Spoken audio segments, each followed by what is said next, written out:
Media जुड़ गए हैं, उनसे जानते हैं कि क्या करना है इस मार्केट में। Sushil ji, good morning.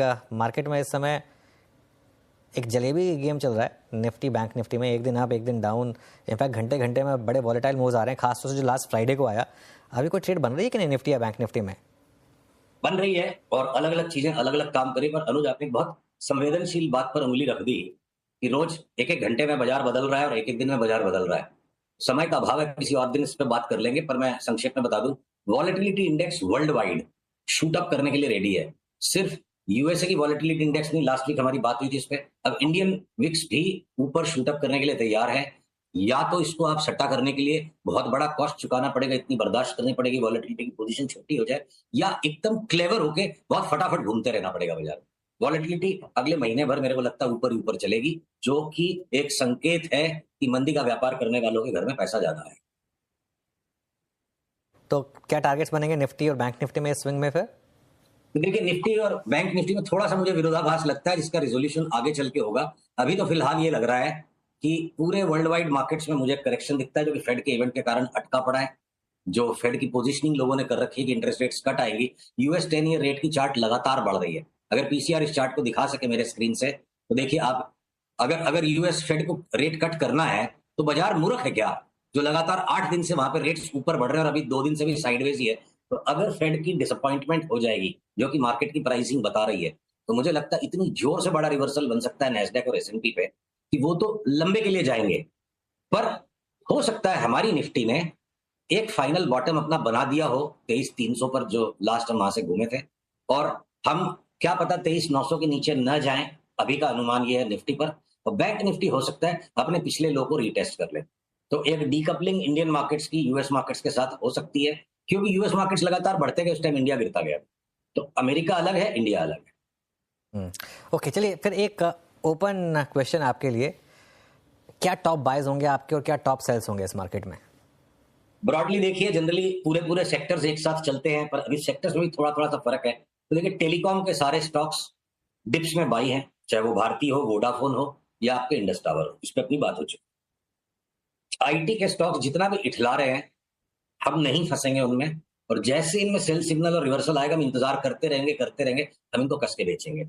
FMCG के सारे स्टॉक्स को लास्ट वीक भय का वातावरण बना के एक बार उनको कूट दिया जोर से, वीक होल्डर्स को निकाला। चार्ट्स को अगर मैं देखूं, और अगर ये विक्स बढ़ेगी वर्ल्ड वाइड, भय का वातावरण लौटेगा, जिसमें कि दिख रहा है बिटकॉइन भी जोर से गिरेगा, तो भय के वातावरण में आप एफएमसीजी स्टॉक्स की पी रेशियो मत देखो। ये एंटी फियर ट्रेड है, और सबकी चार्ट्स बिल्कुल स्ट्रांग है। चाहे वो लीवर हो, तगड़ा करेक्शन दे चुका है, लीवर वापस नए हाई में जाएगा, टाटा कंज्यूमर नए हाई में जाएगा, इवन टाइटन नए हाई में जा सकता है। तो आपके ब्रिटानिया जो है, मेरे को लगता है 40-50% बढ़ जाए, नेस्ले 30% बढ़ जाएगा। तो सेफ हेवन ट्रेड जो है एफएमसीजी है। एफएमसीजी टेलीकॉम 2 हो गए, आईटीएम बेचने के वेटिंग में। और हम एक बार के लिए ऑयल एंड गैस स्पेस के अंदर जो भी रिफाइनरीज हैं, एचपीसीएल बीपीसीएल में वेरी शॉर्ट टर्म 1 महीने की मंदी करके 10-12-15% कमाने की कोशिश करेंगे। पर वहीं एमआरपीएल और चेन्नई पेट्रो, अनुज, पिछले साल अपनी बात होती थी 8-8, 10-10 गुना पैसा हो गया उसमें, बस अब खा पी के निकल गए, भूल गए उन स्टॉक्स को। अब उन पे नजर गड़ाने का टाइम आ गया है। अगले करेक्शन के बाद देखना है, अभी अनुमान है, बाद में जब ट्रेड आएगा तो मैं कंफर्म करूंगा। हो सकता है एमआरपीएल और चेन्नई में 2025 में वापस पैसा 3 गुना 4 गुना करने का मौका मिले, तो हम उनको बेचने की गलती नहीं करेंगे, पुलबैक हम उन्हें लेंगे। HPCL BPCL short term trading कर सकते हैं, ओएनजीसी, ऑयल इंडिया, ये सारे स्टॉक्स को, आईओसी को हम पुलबैक में बाई करेंगे। तो बचे क्या आपके बैंक्स? बड़े बैंक्स में इंडसइंड बैंक का जो होना था, कचूमर निकल चुका है, उसको हम बाई ट्रेड की तरफ नजर गड़ाए बैठे हैं। बाकी के जो बड़े बैंक है, आईसीआईसीआई, एसबीआई, एचडीएफसी बैंक और इवन एक्सिस बैंक, हमको नहीं लेना है, हम बेच बेच के काम करेंगे। परंतु अगर पीएसयू बैंक्स हैं, या फिर जो छोटे वाले बैंक्स हैं, आरबीएल, बंधन, इनको हम पुलबैक्स में लेंगे। पीएसयू बैंक्स में भी हम बाई करेंगे। तो स्प्रेड अलग अलग। इंश्योरेंस के स्टॉक्स हमको सबको सारे के सारे बाई करने, हम इंतजार में, जैसे ट्रिगर आएगा हमको लेना है।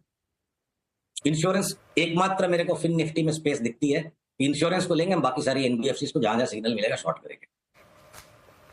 ओके, अच्छा सुशील जी, ये जितने भी क्यूएसआर सेगमेंट के अगर आप देखें स्टॉक्स हैं, लाइक जुबिलेंट, जिस पर मेरी आपसे पहले भी बात हुई थी, अच्छा मूव दे रहा है। जोमेटो को देखिए, आपके कॉमर्स में, फूड डिलीवरीज में, स्विगी को, और इनफैक्ट मैं अभी अपने डिस्कशन को इन 3-4 स्टॉक्स तक सीमित रखूंगा।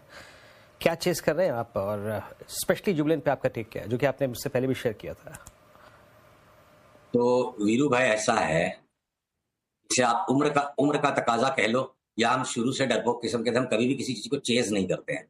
जहां लोगों की चेस फिनिश होती है, जब लोग थक हार के टूटते हैं, वहां मौका देख के माल पकड़ते हैं। अगर जुबिलेंट की चार्ट स्क्रीन पे आ सके, अपनी बात हुई थी 574-75 के आसपास, दोबारा से और ले लो, और अपनी एंट्री थी एक्चुअली 430-35 की, 760 के टारगेट के लिए। अब बहुत ज्यादा जगह नहीं बची है, 690 से 760 चना कुरमुरा बचा है। देखिए केडियानॉमिक्स को खराब आदत पड़ चुकी है, हम मोटी मलाई खोजते हैं और वो हमें मिल जाती है, हमें छाछ फूकने में इंटरेस्ट नहीं है। अब जुबिलेंट हमारे हिसाब से छाछ बच गया, ऐसे 10-15% बचे तो छाछ हो गया, हम लास्ट के इस ट्रेंड को राइड करेंगे। अब आ जाते हैं जो न्यू एज स्टॉक्स है।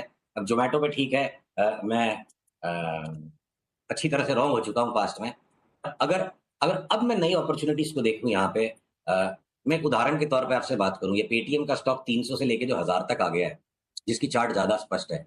कल हमने रात को ऐसे छेड़छाड़ करने के लिए ट्वीट भेजा, देखें क्या लोगों की संवेदनाएं हैं कि 1150 की तेजी नहीं लगती, वापस पेटीएम 200 लगता है। तो जब आएगा सिग्नल तब देखेंगे। अब यहाँ से बड़ा ट्रैप मेरे को लगता है सारे न्यू एज स्टॉक्स में। अब वो जोमेटो में एक बार हम रॉन्ग हुए, इसका मतलब हम डरते रहेंगे जरूरी नहीं है। जोमेटो हो सकता है 350 नहीं दिखाए, वापस 150 रुपया हो जाए, देखेंगे क्या होगा। रिस्क बहुत ज्यादा हाई है अब इन स्टॉक्स में, और रिवॉर्ड बहुत लिमिटेड बचा है। अब शॉर्ट टर्म में 15% कमाना है जोमेटो में, उसकी वॉलेटिलिटी इतनी हाई है, तो हमारे बस का स्टॉक नहीं। इस वक्त हम फिलहाल ये पेटीएम, जोमेटो, स्विगी, इस सब टाइप के स्टॉक से थोड़ा सा परहेज रखेंगे और वेट करेंगे, हमें सेल का सिग्नल मिलेगा तो पार्टिसिपेट करेंगे, वरना हम नहीं करेंगे।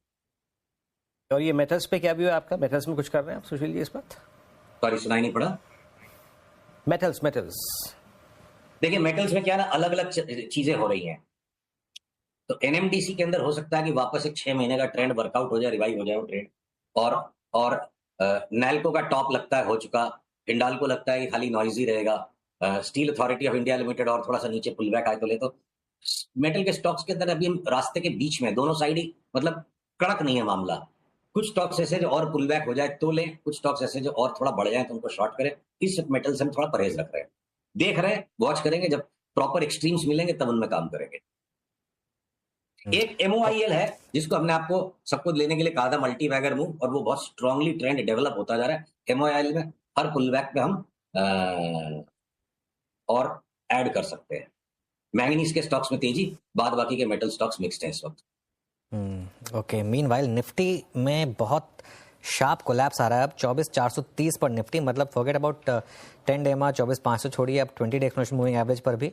और बैंक निफ्टी में एक बड़ा शार्प मूव 53,000 पर इस समय आप आता हुआ आपको दिखाई पड़ेगा यहाँ पर। तो काफ़ी स्टॉक्स में मूव्स आ रहे हैं। सुशील, ये एक्सचेंजेस, म्यूचुअल फंड्स, डिपॉजिटरीज, इन सब स्टॉक्स में क्या करें? इनमें सब में शानदार तेजी रही है। BSE तो आपका एक ज़माने में बहुत सबसे शानदार कॉल्स में से एक था, उसमें तो 10 गुना का मूव भी आया था। अब क्या कॉल है इन सब स्टॉक्स में? आखिरी ट्रेड हम 2800 में लेकर के 3600-3700 में निकल गए। उसके बाद अब ये जो है ना, स्ट्रेटोस्फीयर के बाहर, जो हमारे समझ के बाहर हो गया। इसके चार्ट के पैटर्न्स पकड़ना बहुत कठिन है। तो जो बहुत मोटा मुनाफा कहीं मिल जाए ना, उस गली में दोबारा लौट के मत जाओ, नहीं तो थप्पड़ मार के पैसे वापस ले लेता है मार्केट। तो हमने BSE से, CDSL से अब सबसे परहेज कर लिया है, पराये हो गए हमारे लिए। ब्रोकिंग स्पेस में एक एंजल वन के ऊपर हमारा फोकस है, जो हर पुल बैक में ऐड करने योग्य है। और बाकी के ये जो म्यूचुअल फंड्स और ये सारी स्पेस से हम वी आर डन विद। अभी लास्ट के 10-15% रेसिडुअल रिटर्न्स के चक्कर में हमको वहां सारी कमाई वापस नहीं देनी, हम दूर